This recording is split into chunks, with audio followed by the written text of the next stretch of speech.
सकाळी बांधवगडच्या वाघाची सकाळ सुरू व्हायची ती जवळच असलेल्या मंदिरापाशी। खित्तवली रेंजचा तो राजा पुजारी। पण आज मात्र बांधवगडच्या परिसरात एक भयानक शांतता पसरली आहे। एक अशी शांतता जी सांगू पाहतेय की पुजारी आता आपल्यात राहिला नाही।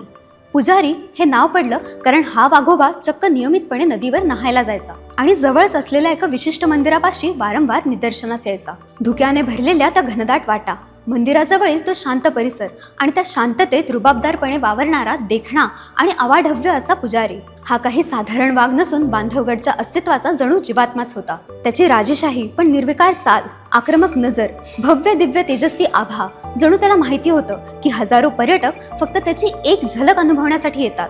पण जंगलाचं एक कठोर सत्य असतं, सर्व्हायव्हल ऑफ द फिटेस्ट। इथे प्रत्येक दिवस जगण्यासाठीचा संघर्ष असतो। रोज सारखीच 11 मेची ती पहाट उजाडण्याआधीच 2 वाघांमध्ये टेरिटोरियल फाईट सुरू झाली। ती फक्त 2 वाघांमधील झुंज नव्हती, ते होतं एका राजाचं आपल्या अस्तित्वासाठी लढलेलं युद्ध। पुजारी हार न मानता अगदी शेवटपर्यंत लढला। आज त्याच्या शरीरावर उमटलेल्या जखमा हे स्पष्ट करतात की तो किती शक्तिशाली आणि पराक्रमी योद्धा असावा। आज या जंगलात सुन्न शांतता पसरली आहे। प्रत्येक गाईड, प्रत्येक ड्रायव्हर आणि अनेक वाईल्ड लाईफ प्रेमींच्या मनात एक पोकळी निर्माण झाली आहे। पुजारी प्रत्यक्षात जरी आज आपल्यामध्ये नसला तरीही खित्तवलीच्या मातीवर त्याच्या पावलांचे ठसे कायमचे उमटले गेलेत। जंगलाच्या प्रत्येक कानाकोपऱ्यात आजही त्याची गर्जना घुमत आहे। अशा आणखी कॉन्टेंटसाठी रेडिओ कर्मवीरच्या सोशल मीडिया पेजेसना फॉलो आणि सबस्क्राईब करा आणि 88.4 मेगाहर्ट्झवर ऐका रेडिओ कर्मवीर।